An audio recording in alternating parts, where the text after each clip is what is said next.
Welcome to this short recorded video that will go over the first lecture notebook for Module 6, which is a prologue to machine learning. This particular lecture notebook focuses on linear regression. This is a topic that is commonly studied in statistics and computational science. The concept of linear regression is also at the core of many machine learning algorithms, which makes it a great place to start our studies. This particular notebook was adapted from the notebook you can find on this GitHub page, and that notebook was itself adapted from Chapter 3 of a book on an introduction to statistical learning. Why are we exploring linear regression? Well, it is widely used, it runs fast, it is easy to use, there's not a lot of tuning required in terms of hyperparameters that often exist in more advanced machine learning algorithms.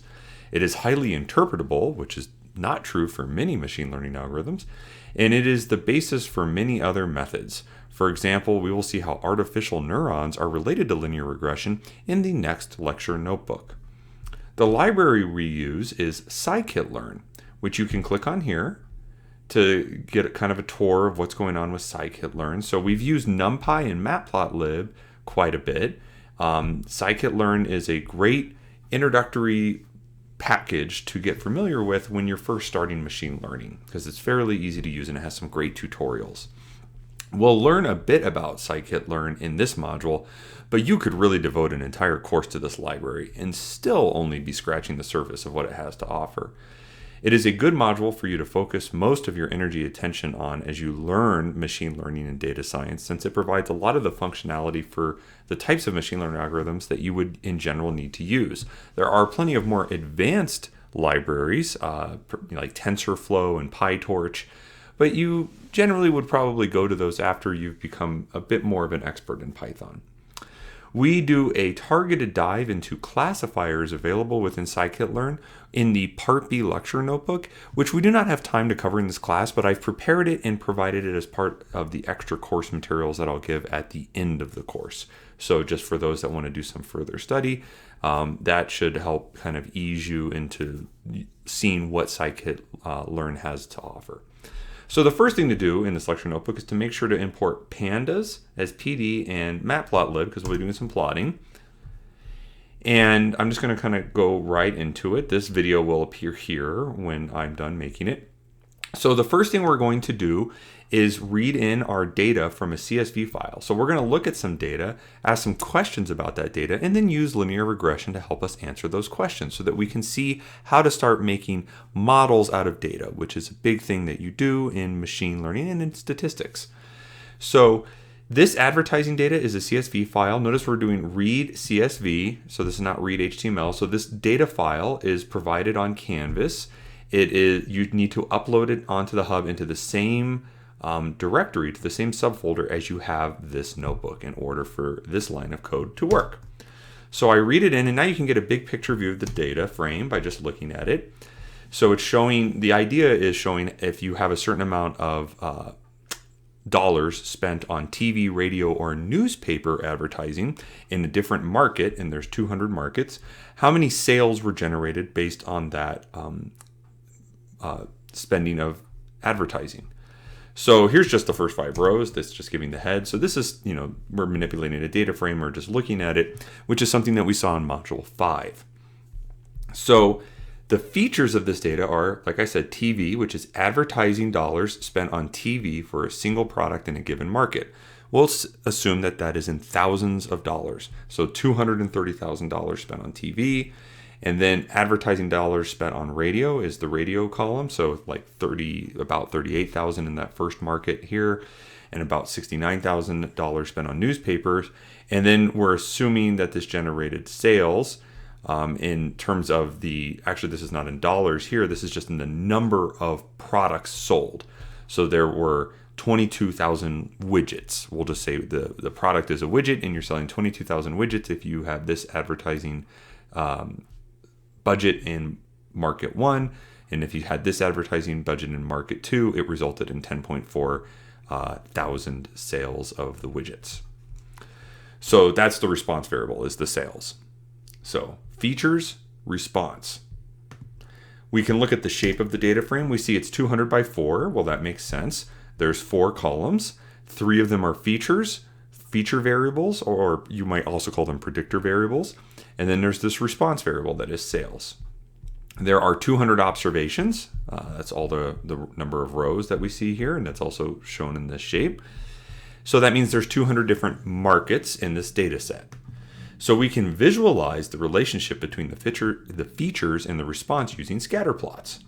So notice I'm actually just using some plotting that's available within pandas so I'm creating a plot from matplotlib, and then I'm just using built-in plot commands that are available within pandas. And this is going to create the kind is a scatter plot. So it's a new way of plotting, one of the things that you're being shown here in this lecture notebook. So you can see that here's the response with the TV dollars spent on advertising and the corresponding sales, and then the radio and sales and the newspaper and sales. And you might look at this and say, well, maybe the place to start is building a model between TV and sales, because it looks like maybe you could fit a trend to this data better than the other data. So let's talk about some questions about the advertising data. Let's pretend you work for the company that manufactures and markets this widget that you're selling. The company might ask you the following. On the basis of this data, how should we spend our advertising money in the future to maximize profit? This general question might lead you to more specific questions.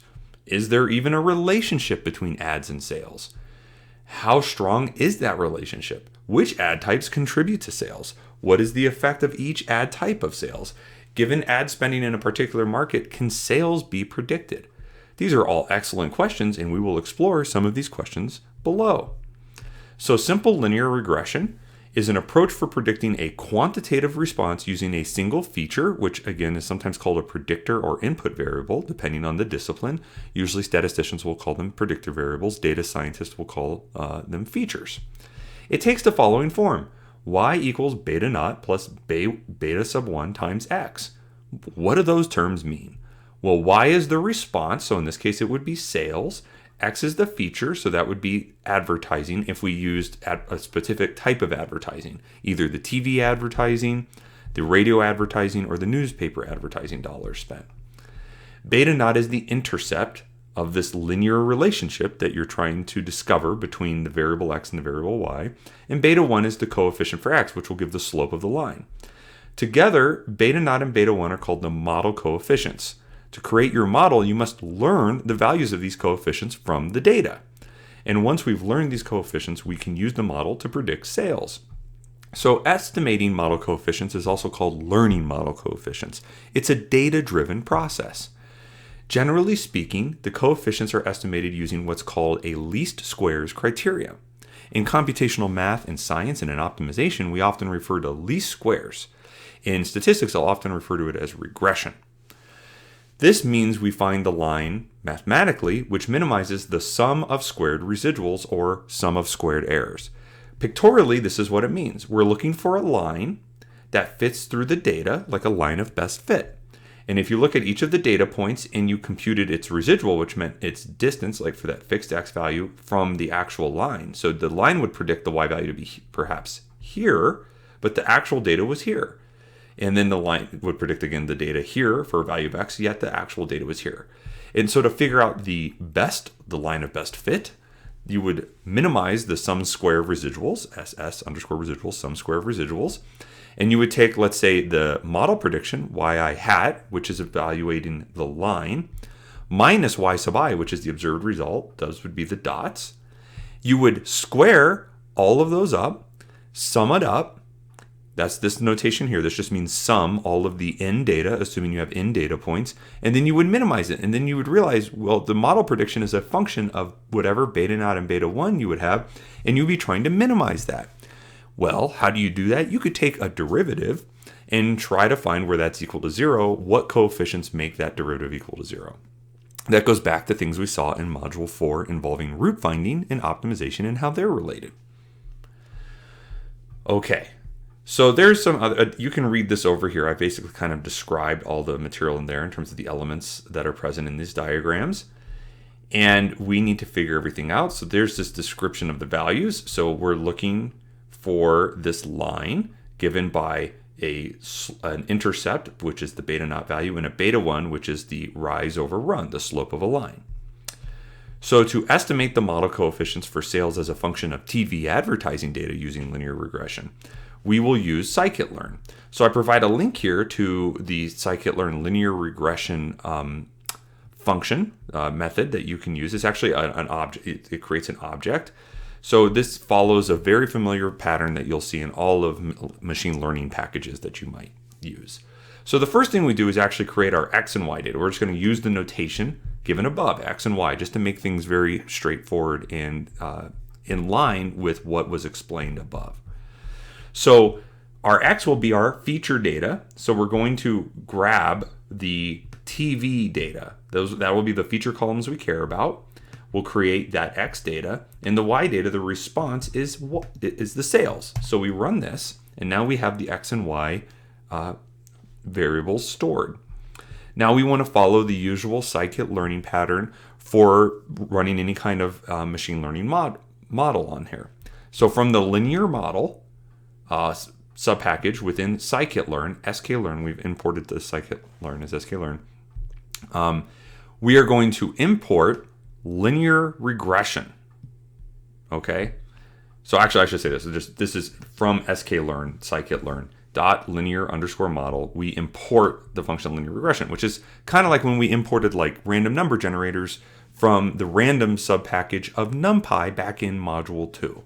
So we've done this type of thing before. You might go look back in module 2 to see that. So now linear regression is imported. And now what we do is so that we have the import, we instantiate the object as the LM for linear model, and then we fit the linear model to the data. So we feed it the X and the Y data, and that will fit it. And then we can look at certain things like the intercept, that beta naught value, and beta 1, which is that coefficient, which is the slope. This will show up as an array because there are usually many features. For instance, we have TV, radio, and newspaper advertising dollars. So we might even do a multiple linear model based on all of that data, in which case we would have a slope value associated to all of them. That is shown later in this notebook. Okay, so we get these values out. About 7.03259 for the intercept and about 0.047 for the coefficient. What do these numbers mean? How do we interpret the TV coefficient, the beta 1, the slope?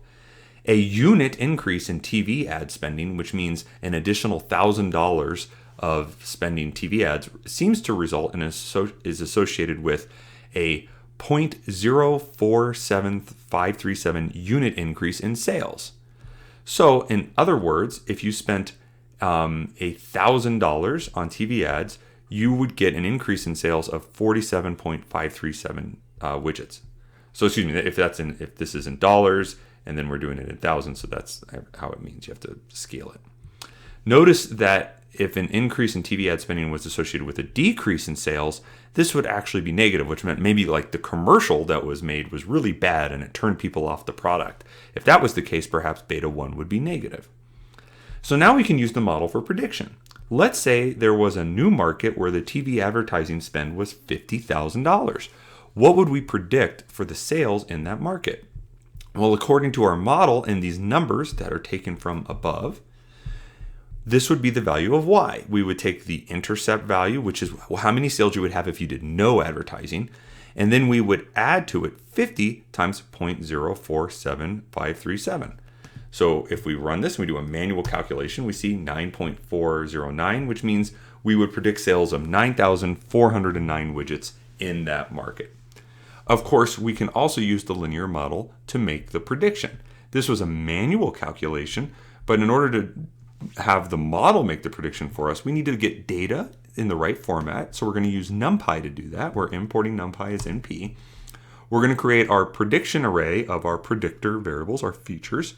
Notice there are double brackets here. Because again, there are often multiple features, we are going to need to use 2D arrays when we are using these linear models, even if you only had one feature. So you're always going to have this. If you removed one of these brackets on either side of 50, you would get an error because it's expecting a 2D array. So now you can just say, feed it this array of values of the features you're interested in making predictions, and it would do it. Notice it's the same value that we computed above, but it's in an array format because we can give it lots of values to make lots of simultaneous predictions based on lots of different potential advertising spends on TV. This is probably the better way to do it, though, since it aligns with the whole idea of using data frames to begin with. Make a data frame for your predicted data. Notice this is based on the TV data. Notice I only have one square bracket there. And if I make that data frame, this is what it looks like. I'm just creating a data frame containing the different ways in which I might spend the data. I just have one in this case, or spend TV advertising dollars. And then it again makes this prediction. So it's the same thing. Now we can plot the least squares line. Let's make predictions for the smallest and largest observed values of X, meaning the smallest and largest values of TV spending that was done in any of the 200 markets. And then we will use the predicted values to plot the least squares line. So we create a new data frame for our TV data, and we're going to take the min and max of that TV spending dollars as the range of values for X, this new X array. And see, there's 0.7, 296. That's the lowest amount spent in any market and the largest amount, the min and the max. I will make predictions for those X values and store them. This is the linear predictions. And notice it created an array with two items in it because I have the two entries in this data frame. So it made it a prediction for each of the potential values I fed it in here. So now I can plot the observed data as a scatter plot, and then I can plot using the command from matplotlib, the line, the least squares line in red of a certain width. So let's go ahead and look at that. And there you go. So there's the TV data, the data that we have on TV advertising spends and thousands of dollars, and the sales and thousands of widgets. And here is this line of best fit. So it seems to do a reasonable job, but how good is it really? Well, let's look at this. How well does the model fit the data? The most common way to evaluate the overall fit of a linear model is by the R squared value. R squared is the proportion of variance explained, meaning the proportion of variance in the observed data that is explained by the model, or the reduction in error over the null model, when the null model just predicts the mean of the observed response, and thus it has no intercept and no slope. Well, it does have an intercept, it's just the mean value. It's just like a flat line. It's actually, it's kind of like you do nothing. So it's kind of a weird thing to describe. But at any rate, R squared is between 0 and 1. And higher is better because it means that more variance is explained by the model. But there is a caveat with that. Here's an example of what R squared looks like. So here's just some data. It has nothing to do with the data we have above, but it's just for pictorial purposes. Actually, to get this figure as well as the figure, this other figure that was these figures that are shown here, you need to also, you can open this up and see there are these figures, these PNG files. They are also provided on Canvas, and you need to make sure they're in the same subdirectory, the same folder that you're putting this notebook in order for them to render correctly in the notebook. So make sure that you upload all the figures, like right here, estimating coefficients.png. So there's a few of those. This one right here is this R squared PNG. So there's several pictures that you're going to need to upload when you download all the files for this lecture notebook. So at any rate, with this type of data that's just meant for illustration, you can see a line which seems to do a reasonable job of capturing the trend in the data. But you can also see a quadratic and a cubic. That's what n equals 1, 2, and 3 means. That's the order of the polynomials used to fit this. A line, a quadratic, and a cubic. And you can see these R squared values are going up.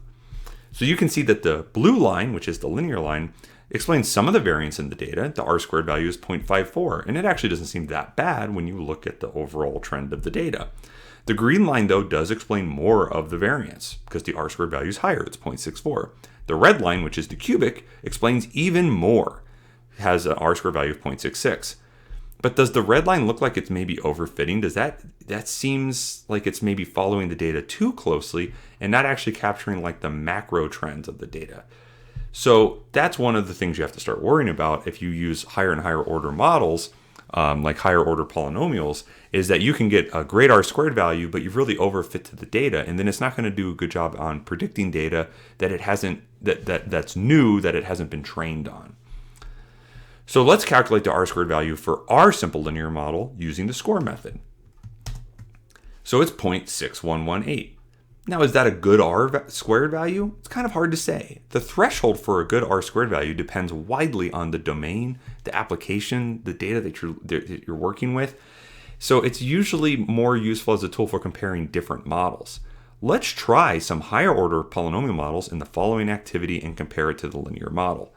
Now, I'm not going to read all of this to you, but in this activity, what you're basically asked to do is read through this carefully, look at all the code that I provide, because I'm basically doing all the code for you, and you need to add comments, like read these highlighted yellow parts and figure out what you're supposed to do.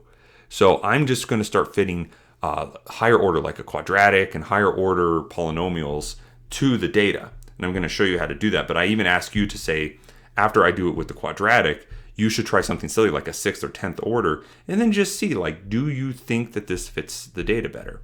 So if I just run this quickly, you'll notice the first thing I do is I import copy as CP, and I'm going to create a copy of my data frame so that when I do all these in-place operations, again, thinking back to what we've studied in terms of what does it mean to do something in place, like in a function or when you're working with scopes, I don't want to change the original data.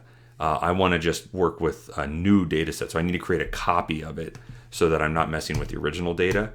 And you notice I'm making TV data and TV squared to try to create a quadratic approximation. So I need to square this feature data. And then I'm going to look at this score of this quadratic. You see it's 0.619 in the end, that's the R squared value, compared to 0.6119. So it's not that much better to do a quadratic. So the value is slightly better for the quadratic, but what does it look like? So again, you're supposed to add comments and try to explain all the different individual code cells here. But let's go ahead and do a quadratic prediction. You'll see how I plot a quadratic here. And you can see there's the line of best fit in red. That's this first one.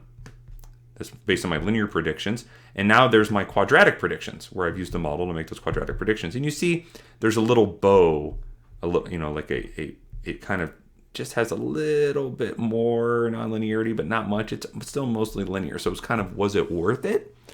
You got a slightly better R squared value, but does it seem like this is not linear data? Does it seem like it should be quadratic? And you should just basically copy and paste, the chunks of code I have above here below this, and then just change it so that you were doing a 6th or 10th order, which would mean that the data should have TV data, TV squared, TV cubed, TV to the 4th, 5th, and 6th power if you were going to do a 6th order, or 1st, 2nd, 3rd, 4th, 5th, 6th, 7th, 8th, 9th, and 10th in order to do a 10th order. You can't just use TV and TV to the 10th, because what about all the other orders below that? Like a general cubic polynomial, it has quadratic and linear terms.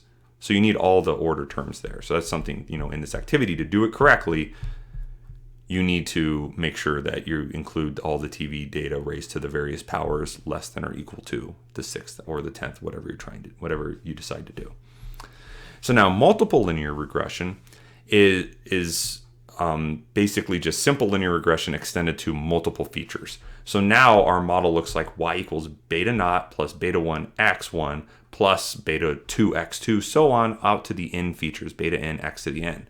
Now we have 3 features, so that means that our particular model is going to look like beta naught plus beta 1 times the TV feature, which is the advertising dollars spent on TV, beta 2 times the radio advertising dollars, and beta 3 times the newspaper advertising dollars. And you'll just add all of that up and you still have an intercept.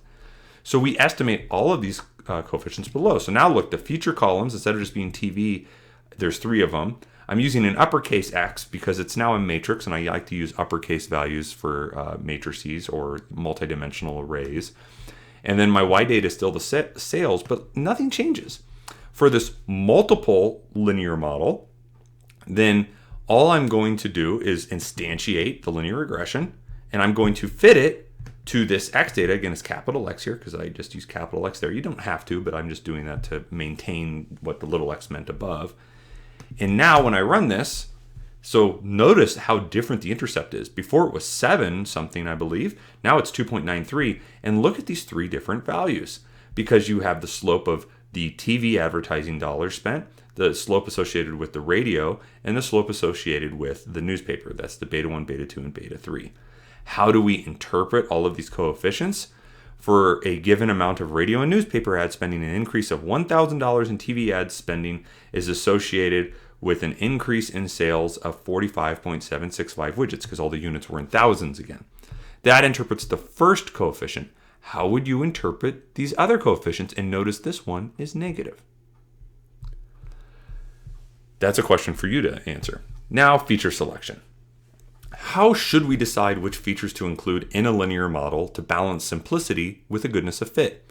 Well, here's one idea. Try different models and only keep the features in the model that result in larger coefficients. Notice this last coefficient is nearly 0. And in that case, it seems like there's very little sensitivity to changes in what this variable is, the newspaper spending, and driving sales. Perhaps that's not surprising given the dwindling subscription base to newspapers. Less and less people read newspapers, so perhaps there's even negative value associated with that. You could check whether the R squared value goes up when you add new features. Of course, we kind of know it generally should. What are the drawbacks to these approaches? Well, linear models rely upon a lot of assumptions, such as the features being independent. And if those assumptions are violated, which they usually are, R squared and other statistical values used to assess goodness of fit or importance of a coefficient are less reliable. R squared is also susceptible to overfitting, because if you just keep using higher and higher order polynomials or more and more data, you're just going to overfit. And there's no guarantee that a model with a high R squared value will actually generalize and be useful for making predictions on data that it hasn't been trained on. So R squared will always increase as you add more features to the model. I've just said that. Even if they are unrelated to the response. Think about that. Even if you give it nonsense to train on, the R squared value will still go up. Thus, selecting the model with the highest R squared value is not a completely reliable approach for choosing the best linear model. There is an alternative to R squared called adjusted R squared that penalizes model complexity to control for overfitting, but it generally underpenalizes complexity. So, at any rate, these are just things to think about. Let's look at the R squared value for our multiple linear regression model above. And if we look at it, there it is. Now it's 0.897. Remember, it's 0.61 before. So we've definitely gotten a better R squared value. But does that mean it's necessarily a better model? I mean, after all, the newspaper coefficient is nearly 0. I mean, it's several orders of magnitude smaller compared to the other two. Certainly an order of magnitude smaller than the TV, the impact of spending on TV, and it's 2 orders of magnitude smaller than spending on radio. So, and if you just looked at the data in our scatter plot, right? If we scroll back up and look at the data we generated, it doesn't seem like there's really any relationship between newspaper spending and driving sales. It kind of seems like no matter what you spend on newspaper, you just have like a random response in sales. So there doesn't seem to be any functional relationship, a linear or other kind of functional relationship between newspaper spending and sales. But there do seem to be some trends between radio and TV spending and sales. So I would look at the data and say, those are probably what I should use. But you usually just try a lot of things when you're building models from data, and you're going to have to make a lot of decisions based on conceptual, qualitative, and quantitative reasoning to figure out what's the best type of model. And in fact, it's even hard to say what the best is, but what's even reasonable to use. These are really open questions that are very problem specific. Now, is there a better approach in general to performing feature selection? Cross-validation is one way. It provides a more reliable estimate of out-of-sample error. It is therefore generally a better way to choose which of your models will generalize to out-of-sample data. We're not really going to talk about it in the time we have left in this class, but it is part of the Part B lecture notebook that I provide on the machine learning. So there's extensive functionality for cross-validation in scikit-learn. But again, look for this in a future lecture. I believe I'm going to have that in the Part B lecture notebook.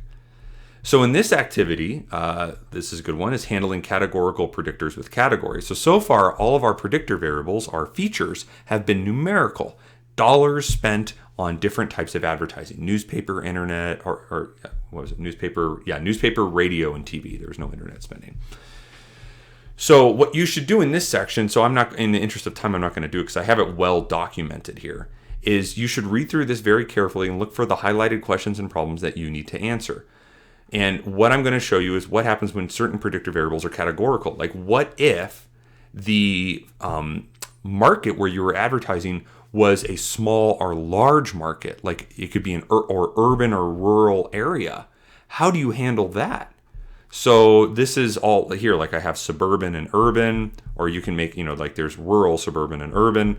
There's large or small markets. So I kind of walk you through how to do all of this, and I ask you to do some things in here. There's lots of questions. There's a lot of annotation here in terms of the markdown, and there's, I broke out the code into small pieces. You should just really go through it carefully, comment each line of code so you understand what's going on, and make changes as appropriate, like especially like down here, what I'm asking you to do.